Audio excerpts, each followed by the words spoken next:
హైదరాబాద్లో చెరువులకు చెర టీపీఓ అభ్యంతరాన్ని తొక్కిపెట్టి అసిస్టెంట్ సిటీ ప్లానర్కు సంబంధించినటువంటి అధికారులు 6 అధికారులపై క్రిమినల్ కేసులు హైడ్రా సిఫారసు.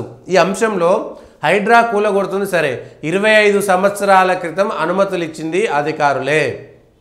ఇప్పుడు ఒక బిల్డింగ్ కట్టారనుకోండి, ఆ బిల్డింగ్కు ఎవరు ఫైనల్ అథారిటీ? హైదరాబాద్లో ఒక ఇల్లు కట్టుకోవాలంటే జిహెచ్ఎంసీకి సంబంధించి హెచ్ఎండిఏకి సంబంధించినటువంటి అనుమతులు ఉంటే సరిపోతుంది. అనుమతులు ఎవరు ఇస్తారు? టౌన్ ప్లానింగ్ ఆఫీసరు, లోకల్గా ఉండేటువంటి జోనల్ ఆఫీస్ నుంచి లేకపోతే హెచ్ఎండిఏ నుంచి రావాల్సినటువంటి అన్ని అనుమతులు ఉన్నాయి. అన్ని అనుమతులు ఉన్న తర్వాత కట్టిన తర్వాత ఓ 10 ఏళ్ళకో 20 ఏళ్ళకి వచ్చి మీరు 20 ఏళ్ళ కింద ఇచ్చినటువంటి అనుమతులు తప్పు అంటే అనుమతులు ఇచ్చిన వాళ్ళది తప్ప, లేకపోతే నిబంధనల ప్రకారము అన్ని అనుమతులకు అప్లై చేసుకొని వాళ్ళు బెదిరిచ్చిరా, లంచం ఇచ్చిరా, లేకపోతే వాడు లంచం తిని అనుమతులు ఇచ్చిండా సంబంధం లేదు. ఒకసారి ప్రభుత్వము అధికారులు జిహెచ్ఎంసీ లిమిట్స్లో ఇల్లు కట్టుకోవాలంటే జిహెచ్ఎంసీ పర్మిషన్ కావాలి. అన్ని పర్మిషన్లు ఇచ్చిన తర్వాత ఇల్లు కట్టుకున్న తర్వాత వాడు పేదోడైనా పెద్దోడైనా ఉన్నోడైనా లేనోడైనా వాడు ఇల్లు కట్టుకున్నాడు ఒక వ్యక్తి అంటే దానికి అన్ని పర్మిషన్లు ఉన్న తర్వాత కూలగొట్టేటువంటి అధికారము మళ్ళీ ప్రభుత్వానికి ఎట్లుంటుంది? అధికారులు ఎవరైతే అనుమతులు ఇచ్చిరో వాళ్ళది తప్పవుతుందా, కట్టుకున్న వాళ్ళది తప్పవుతుందా? అంటే 25 ఏళ్ళ తర్వాత నువ్వు ఆ మనుషులను ఎంత వేధిస్తుంది సర్కారు? ఇవాళ హైడ్రా సర్కారు వేధిస్తున్నట్టా లేదా? అనుమతులు ఇచ్చినటువంటి వాళ్ళందరినీ ఉరిదీయండి, కావాలంటే అనుమతులు ఇచ్చినటువంటి వాళ్ళందరినీ కూడా మొత్తం ఉద్యోగాల నుంచి తీసేయండి, వాళ్ళ ఆస్తులన్నింటినీ కూడా తీసుకురండి. ఎట్లు ఇస్తారు అనుమతులు? తప్పెవరిది? కష్టపడి వాళ్ళు ఎంత డబ్బులు ఉన్నోళ్ళైనా సరే, 100 కోట్లైనా సరే ఏదో కష్టం చేసి, దొంగతనమైన కష్టమే ఏదో చేసి వాళ్ళు సంపాదించుకున్నారు కదా. మరి అనుమతి ఇచ్చినటువంటి నీకు అధికారం ఎందుకింది? నువ్వు ఒక ప్రభుత్వ ఉద్యోగివి, నువ్వు ఆడ ఎందుకున్నావు? నీకున్నటువంటి నిబంధనలు ఏమిటి? ఆ నిబంధనలన్నీ ఉల్లంఘించి నువ్వు ఇష్టానురీతిగా నువ్వు ఆ రోజు అనుమతులు ఇచ్చి ఇల్లు కట్టుకున్న తర్వాత 10 ఏళ్ళకు 20 ఏళ్ళకు వచ్చి నీ ఇల్లుకు అనుమతులు ఇచ్చింది తప్పు, అది రద్దవుతుంది అనేటువంటి మాట ఏ విధంగా చెప్తారు? పేదోళ్ళైనా పెద్దోళ్ళైనా చెరువులలో కబ్జా చేయొద్దు, బఫర్ జోన్లలో కబ్జా చేయొద్దు, ప్రభుత్వ భూమిని కబ్జా చేయొద్దు.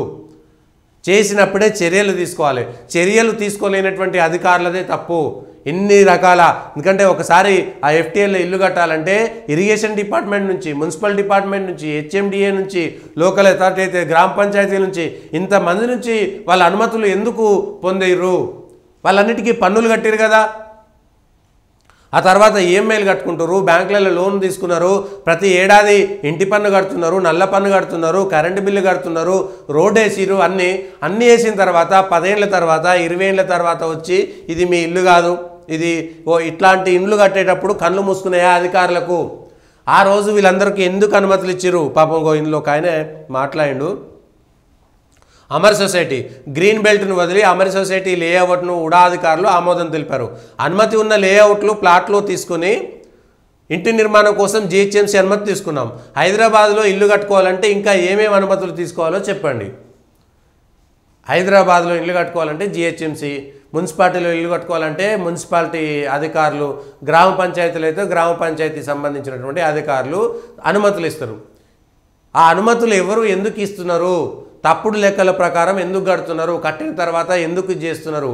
ఒకవేళ తప్పుడు పత్రాలతోటి లేకపోతే ఏ అనుమతులు లేకుండా ఉంటే అప్పుడు కూల్చేయండి.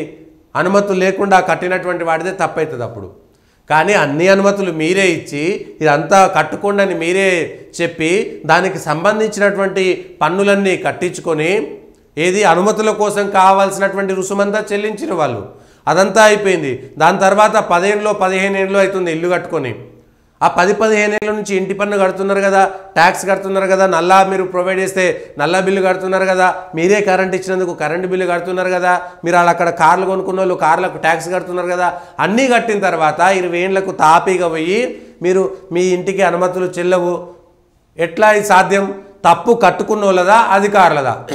అధికారులు తప్పు చేస్తే శిక్ష కట్టుకున్న వాళ్ళకి ఎందుకు వేస్తున్నారు? కట్టుకున్న వాళ్ళకి ఎందుకు శిక్ష వేస్తున్నారు? మీరు కాల్వలో ఏ అనుమతులు లేకుండా గుడిసెలేసినటువంటి వాళ్ళే పీకేసిరు అనుకోండి, దానికి ఏ అనుమతులు లేవు, గుడిసెలేసిరు పీకేసిరు.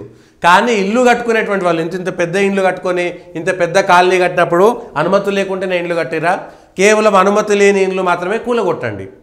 అనుమతులు ఉన్నటువంటి వాళ్ళ ఇల్లు కూలగొట్టాలంటే వాళ్లకు అంతకు సరిపడా, ఎందుకంటే వాళ్ళ ఇంటి పన్నులు కట్టిరు, ఇన్ని సంవత్సరాల పాటు వాళ్ళు ఇల్లు కట్టుకున్నారు, వాళ్ళ ఈఎంఐలు ఉన్నాయి, బ్యాంకు లోన్లు తీసుకున్నారు, ఆ ఇల్లు ఉంది అని చెప్పేసి అనేకమైనటువంటి లోన్లు తీసుకుంటారు. ఇప్పుడు ఆ ఇల్లు కూలగొడితే ఏంటి పరిస్థితి? వాళ్ళు ఎక్కడ పోయి ఉండాలి? 20 ఏళ్ల తర్వాత నువ్వు పోయి లేఅవుట్ సరిగ్గా లేదంటే తప్పెవరిది? ఈ విషయంలో ఆ రోజు ఎవరు అనుమతులు ఇచ్చిరో ఆ అనుమతులు ఇచ్చినటువంటి అధికారులను బతుకుంటే వాళ్ళందరికీ పెన్షన్లు రద్దు చేయండి, లేకపోతే వాళ్ళంతా ఇంకా ఉద్యోగాల్లో ఉంటే వాళ్ళ ఉద్యోగాలు పీకేయండి, ఇన్ని సంవత్సరాల పాటు ఉద్యోగంలో ఉన్నందుకు వాళ్ళని తీసేయండి. ఇదంతా వ్యవస్థలో పెద్ద చర్చ జరగాల్సినటువంటి అంశం. ఇవాళ నువ్వు అనుమతులు ఇచ్చి రేపు పొద్దుగాల అనుమతి లేదంటే అధికారులది ప్రభుత్వంది తప్ప, కట్టుకున్నటువంటి ప్రజలది తప్ప. ఇవాళ పోయి కట్టుకొని అన్ని అనుమతులు తీసుకున్నటువంటి ప్రజలను శిక్షించేటువంటి అధికారం ప్రభుత్వం దగ్గర ఎట్లుంటుంది? నువ్వు అధికారులను శిక్షించిన తర్వాత వాళ్ళ దగ్గర నుంచి డబ్బులు వసూలు చేసి కట్టుకున్న వాళ్ళందరికీ మీరు ప్రత్యామ్నాయం చూపెట్టండి. వాళ్ళు జీవితం అంతా కష్టపడ్డటువంటి పైసలన్నీ తీసుకొచ్చి అక్కడ దారబోసిరు కదా. వాళ్ళు ఇప్పుడు లైఫ్లో మాకు ఒక ఇల్లు ఉంది, మేము పలానా చోట మంచి కాస్ట్లీ ల్యాండ్ కొనుక్కున్నాము, మంచి ఇల్లు కట్టుకున్నాము అనేటువంటి వాళ్ళ ఇప్పుడు రేపు పొద్దుగాల వాళ్ళకి ఎవరికో గుండెపోట్లు వస్తే, వాళ్ళకి ఎవరికో రోగాలు వస్తే, వాళ్ళకి ఏమైతే ఆ బాధతోటి చచ్చిపోతారు. ఎవరు దానికి బాధ్యత వహించాలి? వాళ్ళ మానసిక క్షోభకు ఎవరు కారణం? ఇవాళ నిజంగా అది ఎఫ్టీఎల్లో దొంగతనంగా ఇవాళ ఫామ్ హౌస్లు కట్టుకొని అది నిజంగా తప్పని తెలిసి కట్టుకున్న వాళ్ళు అందరినీ కూలగొట్టండి. అవి ఏమో కూలగొట్టరు, పక్కకు పోతారు. కానీ 15-20 సంవత్సరాల నుంచి ఈ అధికారులంతా ఏం చేసిరు? ఆ తర్వాత తెలంగాణను మేము కాపాడుతామన్నటువంటి నాయకులంతా 14-10 ఏళ్ల క్రితము 2014లోనే ఇవన్నిటినీ చర్యలు తీసుకుంటే ఇవాళ ఇబ్బంది రాకపోతుండే కదా. వాళ్ళు ఏ ఊర్లో పోయినా గ్రామాలలో కూడా చెరువులు కబ్జా అయిపోయినాయి. ఒకప్పుడు గ్రామాల్లో చెరువుల్లో పట్టా భూములు ఉంటే కేవలం వ్యవసాయ భూములో, లేకపోతే ఏమైనా కొట్టాలో, లేకపోతే ఏమైనా ఇవో వేసుకునేటోళ్ళు. ఇవాళ గ్రామాలలో కూడా అన్ని రియల్ ఎస్టేట్ వెంచర్లు అయిపోయినాయి. భూమి అంటే ఏంటిదంటే కేవలం ఒకప్పుడు వ్యవసాయం చేసుకునే భూమాత ఇంత బాగా ఉంటుండే. ఇప్పుడు అంతా కాదు, గజాల లెక్కన, ఇంచుల లెక్కన, లేకపోతే ఈ మీటర్ల లెక్కన, వెంచర్ల లెక్కన భూములు అయిపోతున్నాయి. ఎక్కడ పోయినా సరే వ్యవసాయమే తగ్గిపోతుంది. అట్లాంటిది ఇవన్నీ ఏం చేస్తున్నారు? 2013లో 160.7 ఎకరాల్లో దుర్గం చెరువు విస్తీర్ణాన్ని గుర్తించి ఎఫ్టీఎల్ను నిర్ధారించామని ఇరిగేషన్ అధికారులు చెప్తున్నారు. ఇది నీటిపారుదల రెవెన్యూ శాఖల నుంచి వచ్చిన ఇన్వాయిస్ల మేరకే అనుమతులు ఇచ్చామని హెచ్ఎండిఏ అధికారులు అంటున్నారు. అంటే పరిపాలనలో ఎంత లోపం ఉంది అని చెప్పడానికి ఒక ఉదాహరణ. 2013లో 160 ఎకరాలను ఎఫ్టీఎల్గా గుర్తించారు. ఆ గుర్తించిన తర్వాత ఆ ఇరిగేషన్ అధికారులు పైసలు లంచాలు తీసుకొని నో అబ్జెక్షన్ సర్టిఫికేట్ ఇచ్చేసారు. ఎన్ఓసి ఇస్తే హెచ్ఎండి అధికారులు ఏమంటారు?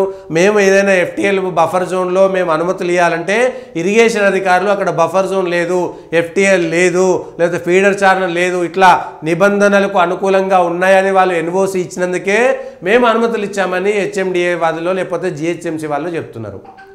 మరి జిహెచ్ఎంసీ వాళ్ళ తప్పదా? ఇరిగేషన్లో తప్ప? ఈ రెండింటిని మేనేజ్ చేసుకొని ఎవరైతే ఆ కాలనీ కట్టిరో ఆ కాలనీ వాళ్ళు తప్పు చేసి ఏదో రకంగా సరే మాకు అనుమతులు ఇవ్వమని ఆ రోజు ఏమైనా ఒత్తిడి చేసిరా? ఎవరైనా రాజకీయ నాయకుడు ఒత్తిడి చేసిండా? హైదరాబాద్ చుట్టుపక్కల ముబ్బడిగా పెరిగినటువంటి అనేకమైనటువంటి కట్టడాలు ఇవాళ అభివృద్ధి చెందిందంటాం. అభివృద్ధి చెందిందా, వినాశనం జరిగిందా అనేటువంటి అంశాలను ఒక్కసారి మనం ఆలోచన చేయాలి. ప్రజలకు సంబంధించినటువంటి హుడా ఆమోదంతోనే నిర్మాణాలు. 91లో అమర్ కోఆపరేటివ్ సొసైటీ 15 ఎకరాల విస్తీర్ణంలో 150 ప్లాట్లతో లేఅవుట్ చేసింది. చుట్టూ 30 అడుగుల పరిధిలో స్థలాన్ని గ్రీన్ బెల్ట్ కోసం కేటాయించింది హుడా. 130 ప్లాట్లకు 95లో తుది ఆమోదం ఇచ్చింది. ఈ క్రమంలోనే కావూర్ హిల్స్, నెక్టార్ గార్డెన్ గేటెడ్ కమ్యూనిటీలు కూడా హుడా ఆమోదం లభించింది. ఇవన్నీ కూడా దుర్గం చెరువు ఎఫ్టీఎల్ భాగంలో ఉంది. నెక్టార్ గార్డెన్స్ పూర్తిగా, కావూర్ హిల్స్లోని కొంత భాగము దుర్గం చెరువు ఎఫ్టీఎల్లో ఉంది. గతంలో భారీ వర్షాలు వచ్చినప్పుడు కావూర్ హిల్స్, నెక్టార్ గార్డెన్, అమర్ సొసైటీలకు వరద నీరు చేరేది. దీంతో దుర్గం చెరువు పూర్తిగా నిండకుండా ఎప్పటికప్పుడు నీటిని కిందికి వదిలేస్తూ ఎఫ్టీఎల్పై ఫోకస్ పడకుండా చేసిరు. తప్పెవరిది ఇదంతా? తప్పెవరిది? ఈ ఎఫ్టీఎల్లో వీళ్ళు కట్టినప్పుడు హుడా ఎందుకు ఆమోదం తెలిపింది అంటే వాళ్ళు లంచాలు తీసుకొని పోనీ 20 మా వాళ్ళు అయి ఉంటారు, పైసలు తీసుకున్నారు అధికారులు, అప్పుడు ఉన్నటువంటి దాన్ని చేసిరు. ఇప్పుడు నష్టపోయింది ఎవరు?